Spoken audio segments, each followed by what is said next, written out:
जो स्टूडेंट्स यहाँ बैठे हैं, आपसे मैं एक छोटी सी बात कहना चाहती हूँ। आपने एपीजे अब्दुल कलाम साहब का नाम सुना है ना सबने? हाँ, कलाम साहब ने एक बात कही थी कि in the very old times the world was driven by the muscle power, after that it was driven by money power, and now it is being driven by the power of knowledge.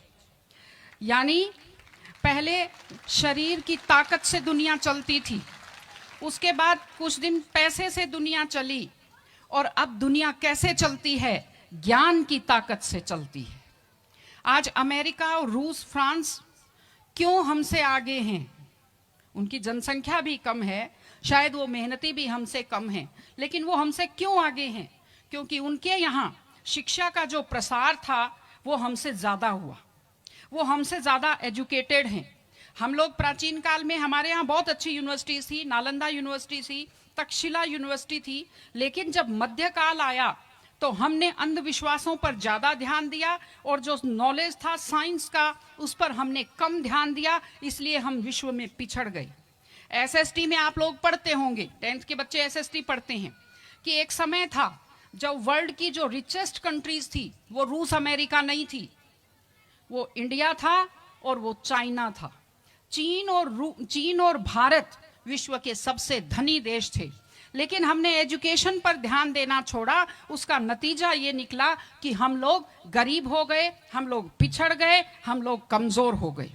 इसलिए अगर आपको खुद को ताकतवर होना है और इस देश को ताकतवर बनाना है तो आप लोग शिक्षा पर ज्यादा से ज्यादा ध्यान दीजिए।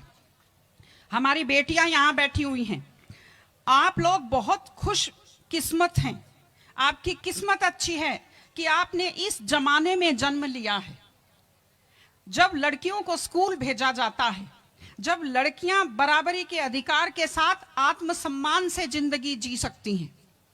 मैं अभी सोफे पर अकेली बैठी हुई थी, फिर उसके बाद शिफा जी आए, और फिर उसके बाद संतोष जी आए, तो हमें जगह हमारी बढ़ती गई। मैंने कहा भाई पुरुषों सिंहासन खाली करो, महिलाएं आती हैं।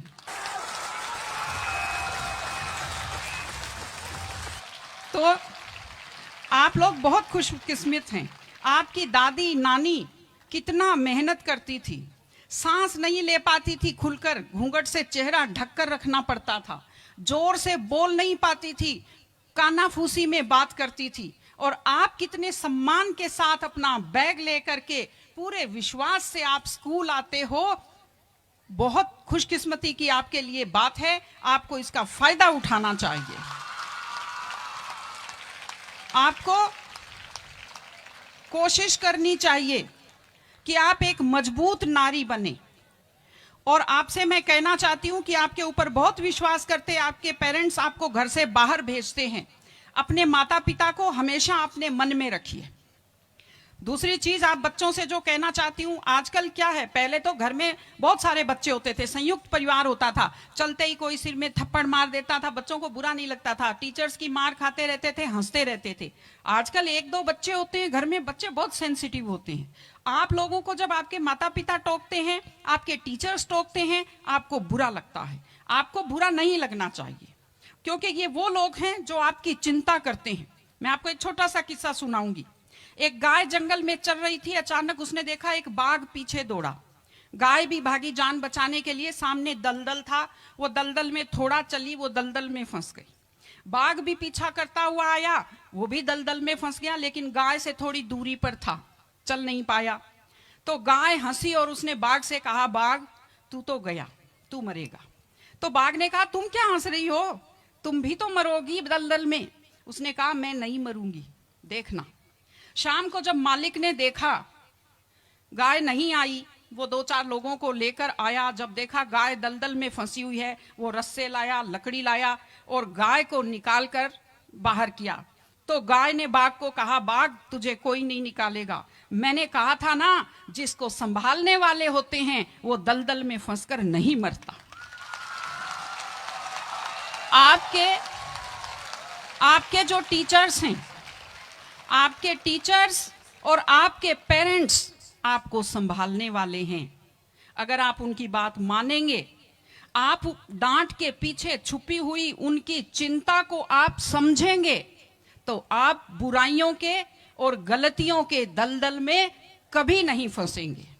इसलिए अपने माता पिता को, विशेषकर अपनी माँ का चेहरा अपने दिमाग में रखिए, अपने दिल में रखिए कि वो आपके ऊपर कितना विश्वास करते हैं, वो आपकी कितनी चिंता करते हैं, घर पे आपका इंतजार करते हैं, आपके लिए हमेशा वो दुआएं करते हैं। आपके माता पिता जब मंदिर में जाते हैं खुद के लिए कुछ नहीं मांगते, जब वो बचत करते हैं उस पैसे से खुद के लिए कुछ नहीं खरीदते, वो पैसा आप लोगों पर खर्च करते हैं। उनकी इस चिंता को समझिए, अपने टीचर्स की चिंता को समझिए। मैं आप सबको बहुत शुभकामनाएं देती हूं कि आप लोग, आपकी बुद्धि तीव्र हो, आपका मन बहुत समृद्ध हो, आपका हृदय बहुत संवेदनशील हो।